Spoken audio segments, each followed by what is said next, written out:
Quando as cidades forem destruídas, ali terá o povo de Deus? Sim ou não? Sim.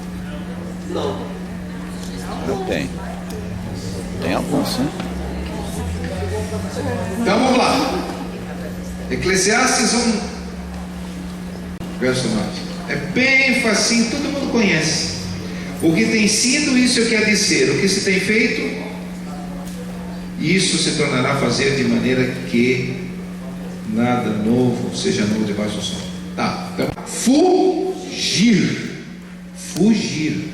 Jesus podia dizer assim para os discípulos: olha, vocês são meus discípulos, tenham proteção especial, não vai acontecer nada com vocês.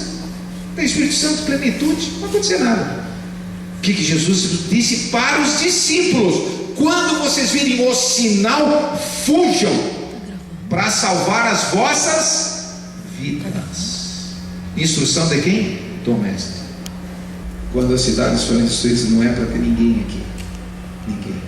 E se ficar, não é o plano de Deus que fique. Então, a resposta: quando as cidades forem destruídas, ali terá o povo de Deus?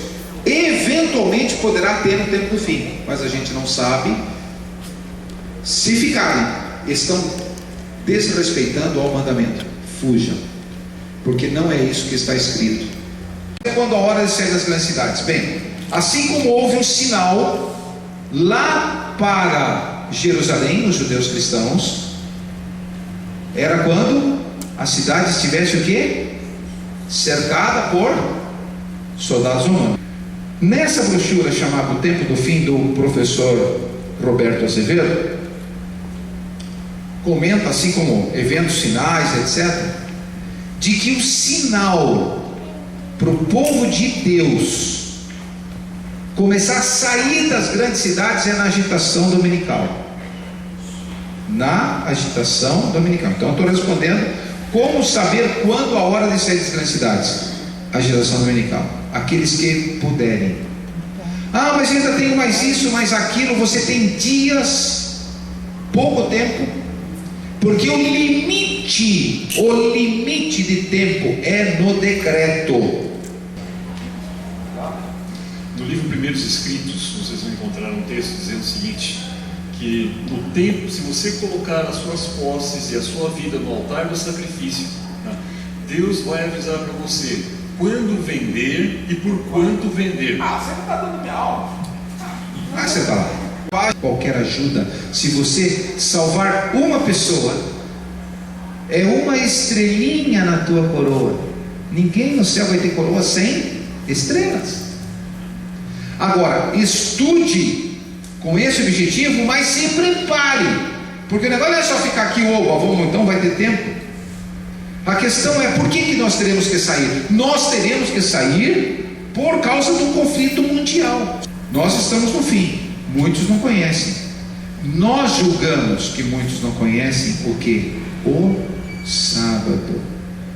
Gente, não se esqueça, jamais, capítulo 14 do livro Eventos Sinais, tem um texto que diz assim: que Deus tem pedras preciosas aonde? Em todas as denominações, ou seja, em todas as igrejas, não é isso?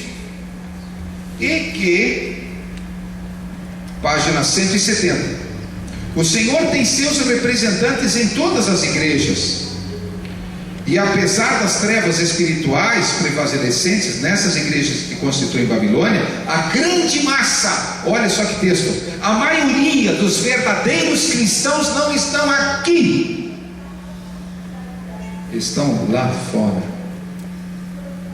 A maioria dos verdadeiros cristãos estão lá. Aqui o texto. E quando é que essas pessoas virão ao conhecimento da verdade? Quando houver agitação dominical, as 3 mensagens sérias, com evidência na terceira. Então, quando o sábado for pregado mais amplamente, agora, batista, metodista, quantas religiões estão pregando a volta de Jesus? Muitas. Faltam detalhes somente. E isso vai ser nós é que queremos puxar para nós a responsabilidade de salvar o mundo inteiro. É assim, sim, nós somos discípulos e testemunhas, mas nós sozinhos, com a missão que temos e o nosso número, jamais. A igreja adventista jamais terá a condição dela sozinha fazer isso. Então, Deus está o que? Trabalhando com várias denominações. Aí virá aqueles momentos finais em que as pessoas vão, então é isso, olha, o sábado e o domingo, mas como vinha controvérsia, temos que decidir que lado vamos ficar. E o Espírito Santo trabalha no coração dos sinceros. Porque se nós mas tem que olhar para São Paulo, nós somos não sei quantos mil, somos 1 milhão e tem 20 milhões, então cada um tem que evangelizar mais 200, mais 300. Quando? Você não consegue evangelizar a tua casa? Às vezes é pai, é mãe, é tio, sobrinho, primo, irmão, é tudo, não consegue. Vamos no mundo, e o fim está chegando, e a gente, então vamos ficar aqui eternamente, porque a nossa mente tem que dar um clique. E Deus quer que nós entendamos isso, a urgência do tempo. E ela comenta no livro Evangelismo que o tempo favorável da igreja adventista ter pregado nas grandes cidades já passou. Já passou o tempo favorável, e que agora, nesses poucos momentos que nós temos ainda, temos que remir o tempo, fazer aquilo que não foi feito. Na verdade, a China não vai dominar os Estados Unidos, porque a profecia diz que quem ainda manterá o poder sobre o mundo todo são os Estados Unidos. Apocalipse 13, versículo 11: a besta que emerge da terra e que vai estender a sua mão, estender a mão ao poder romano, e esta junção vai desencadear os últimos acontecimentos. Ela terá outra participação, mas aí fica para um outro dia, uma outra questão que não é a econômica, que não está aqui dentro dessa pergunta, não é? No livro Conselhos para a Igreja, capítulo 1, fala que uma das visões de Ellen White ouviu a voz de Deus que dizia a hora e o dia da vinda de Jesus. E na Bíblia fala que ninguém sabe o dia e a hora, só o Pai. Como interpretar? Ela diz que ela ouviu e esqueceu. Ela não sabe. Ela ouviu um anjo, comentou, tal. Não diz que ela teria esse dia, essa data, esse ano, né? Assim como, por exemplo, ninguém viu a Deus. Mas você pega aqui Moisés, não, Senhor, eu quero ver o Senhor. Então vai lá na rocha, eu vou fazer passar minha glória diante de você. E ela disse que ela viu Jesus, mas viu em visão. Então, uns atribuem isso a um fato. Lembrem-se de que o Apocalipse, não só a Bíblia ali nos versos finais, nos seus capítulos, muitas vezes está escrita numa linguagem para nossa compreensão, que não é exatamente a voz de Deus. Não, a palavra que Deus colocaria, não é Deus escrevendo, é o ser humano. Deus falou, inspirou, e a mente dele. Vamos dar um exemplo aqui. O apóstolo João viu a nova terra? Viu ou não viu?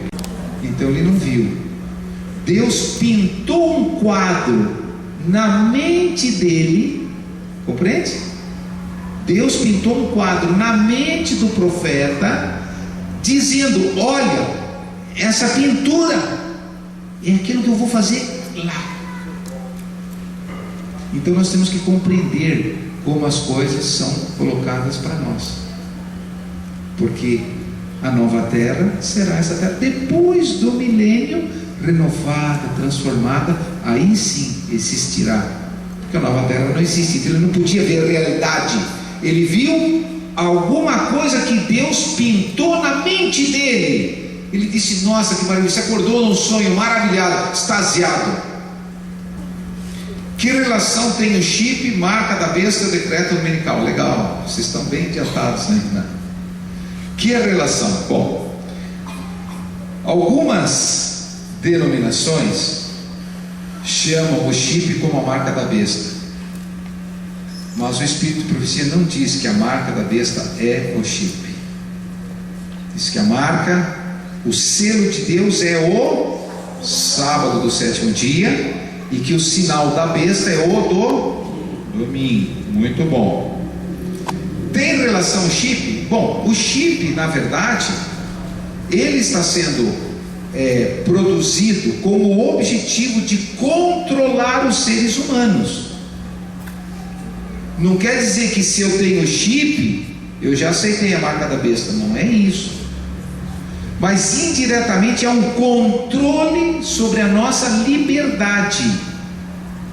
Então, o ano que vem, nos Estados Unidos, no mês de março, começa a implantar o chip para os aposentados. Depois começa a implantar o chip para os aposentados em 2014 no Brasil. Quando você for receber, você só vai colocar a tua mão na máquina, acabou, já sabe quem é você. Está lá a tua foto, teus dados, está tudo ali certinho.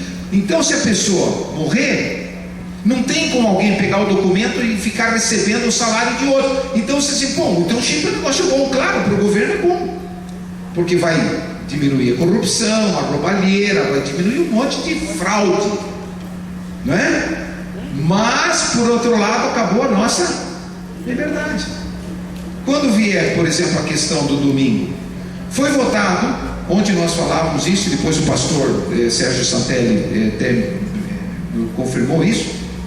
Eu já havia lido alguma coisa na internet, não me lembro bem o site, porque eu leio tanta coisa, de que em Portugal, por causa da crise econômica, agora o governo está baixando um decreto, podemos assim dizer, a obrigação de todo cidadão trabalhar pelo menos 4 horas no sábado, pelo menos sábado de manhã, para ajudar a reerguer o país, porque estamos entrando numa situação muito grave. E como ficam os nossos irmãos adventistas em Portugal agora, hoje, que dependem do trabalho? Vai sobreviver aonde? Saiu no jornal, a Grécia já está trabalhando no Congresso, se dando 6 dias de trabalho. 6 dias de trabalho na Grécia. Alemanha já voltou leis, Espanha, Itália. Eu tenho filmes sobre isso, só que o assunto hoje não é domingo. Aí eu pergunto, não tem trabalho, não tem dinheiro, e o povo quer ficar na cidade.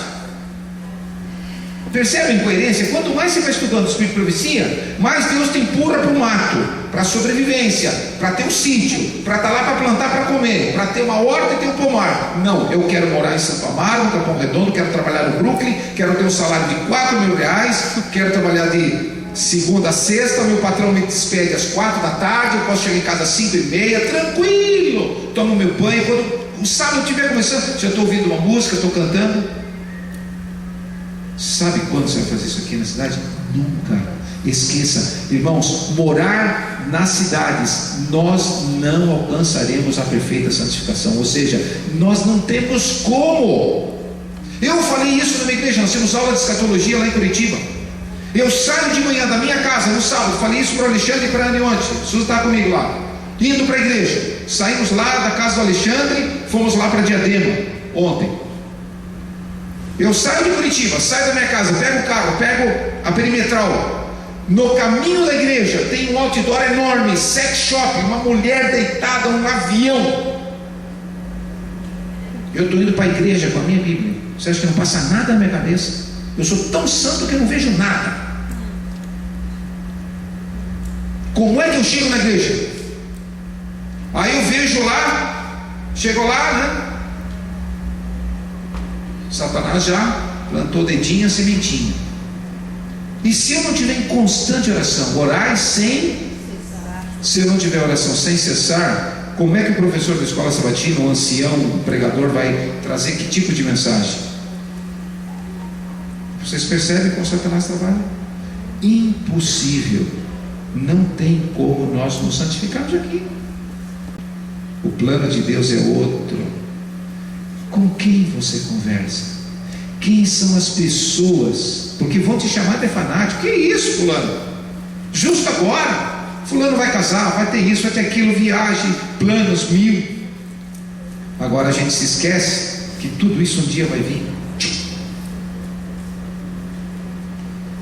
Ou vocês acham que a escola adventista não vai ser fechada e um dia nós não vamos poder nem se reunir aqui mais? Deveremos ir o mais longe possível das grandes cidades. Vamos ler aqui. Leia lá. Está no jornal de hoje, hein? Diz assim, primeiro tem um poeta, um cientista, depois outro comenta, ele diz: em primeiro lugar, deixe-me dizer que o furacão Sandy não foi um evento natural. Com essas palavras surpreendentes na boca de um filósofo da ciência, o australiano Peter Singer começa a entrevista que você lhe a seguir. Ele é professor biblioteca da Universidade de Princeton. Ele diz que um pesquisador ambientalista incansável na denúncia dos riscos do aquecimento global e na defesa dos direitos dos animais.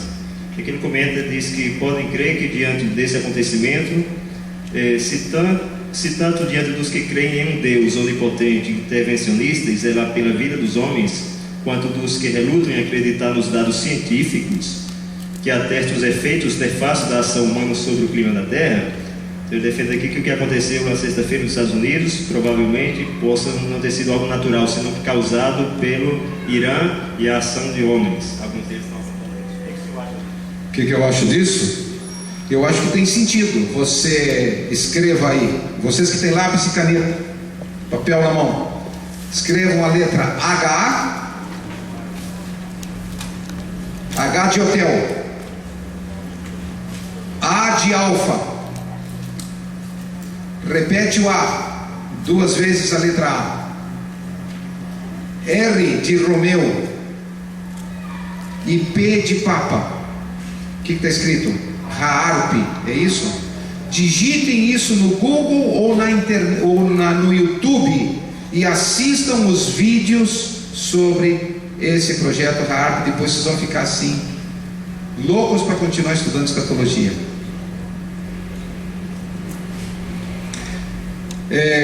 Doutor Alexandre, posso lhe fazer uma pergunta? Responde para mim: depressão realmente tem a ver com um inimigo? Vem cá.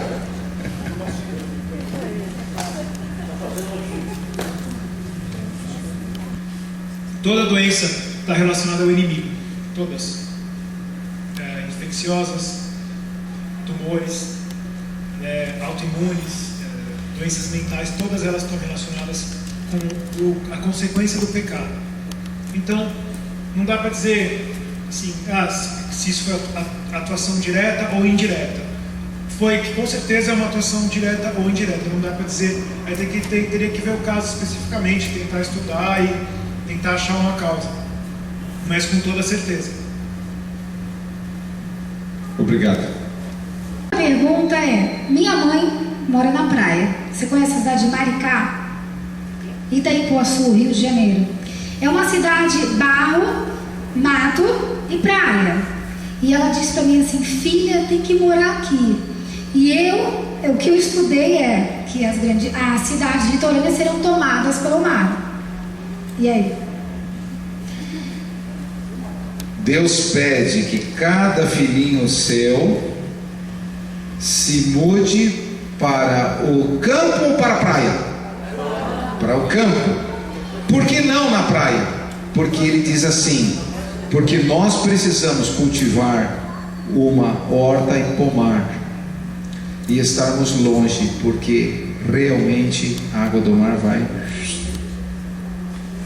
sem dúvida nenhuma, sem dúvida nenhuma. Não há clima. Nós temos que sair longe das vistas. Enfim, para mim, ousadia e poder. Vocês devem escrever aí 2 situações que nós temos que orar. Todos os refrigerantes fazem mal? Sim ou não?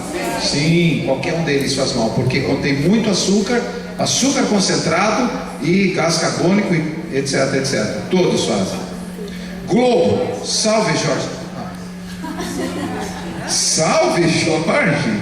Eu já sei que a pessoa quis me mandar um recado dizendo aqui: é uma novela espírita, ou seja, com cenas e insinuações de situações espíritas. Eu não assisto um pedacinho lá assim, a gente vai ver o jornal e aí aparece, agora acontece isso. Agora, se é espírita, eu não sei, mas durante os intervalos propagando essa novela. Pergunta aqui: futebol entre amigos pode, sim ou não? Pode, não tem problema, desde que você não faça o que? Competição. Tem que jogar para ganhar, tem que ser aquela luta, porque eu vou a todo custo, porque se você perde fica ressentido. Não. Se estamos com os desbravadores, os jovens, somos no Campuri, vai bater uma bolinha, ninguém xinga ninguém, Agora, do momento que começa o confronto, que o pessoal já aqui tem que vencer aquele a qualquer custo, e começam a crescer os ânimos, e a pessoa já começa a falar o que não deve, já um outro espírito já está tomando conta do jogo. O que é vento em profecia? Quem sabe? Vento é o quê? É guerra. Apocalipse 7, de 1 a 3 diz que existem quantos anjos segurando os ventos? 4. Por que 4? O que eles representam? Os 4 pontos cardeais. Significa vento, 4 anjos, 4 pontos cardeais. Se vento é guerra, guerra mundial. Se você ler o livro Evangelismo, mas no livro Evangelismo, página 29, vocês precisam ler, primeiro, as visões de Ellen White sobre as bolas de fogo e as milhares de cidades que serão destruídas. Por que Deus quer que nós saiamos das grandes cidades? Página 33 do Grande Conflito. Então lá diz assim: a profecia do Salvador relativa aos juízos que deveriam cair sobre Jerusalém há de ter outro cumprimento, vírgula, do qual aquela terrível desolação, comparada com essa que está chegando, não foi senão tênue sombra. E se falando de guerras, nós estamos na época da energia nuclear. Você imagina algumas bombas nucleares caindo aqui em São Paulo. Qual o alcance que isso, a radioatividade vai 300 quilômetros no mínimo. Então, adianta ir para São Roque, para Ibiúna, para locais que tem sítios por perto aqui? Eu morava no interior de Minas. Aí, por motivo de saúde, que a minha família tem problema cardíaco, genética, né? Então foi preciso colocar um CDI, que o meu coração já estava para parar já. E aí tudo foi providencial. E eu tô aqui, e aí como é que eu fico? Porque eu tinha que estar morando aqui, veio tudo assim, as carreiras e de último momento, tudo foi assim providenciado, o trabalho do meu marido. Ele no momento está trabalhando na Superbom, porque foi uma coisa de urgência também, de última assim, emergência. Como é que eu fico então? Porque esse CDI agora eu tenho que ficar num local que tenha assistência e acompanhamento. Bom, cada caso é um caso e nós temos que orar. Não existe outra resposta a não ser oração.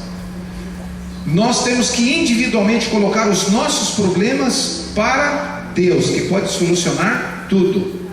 Humanamente falando, eu não tenho resposta para tudo, mas se eu tenho um problema, eu vou tentar. Agora, o que é importante? Senhor, eu tenho isso, o Senhor me trouxe aqui por uma circunstância.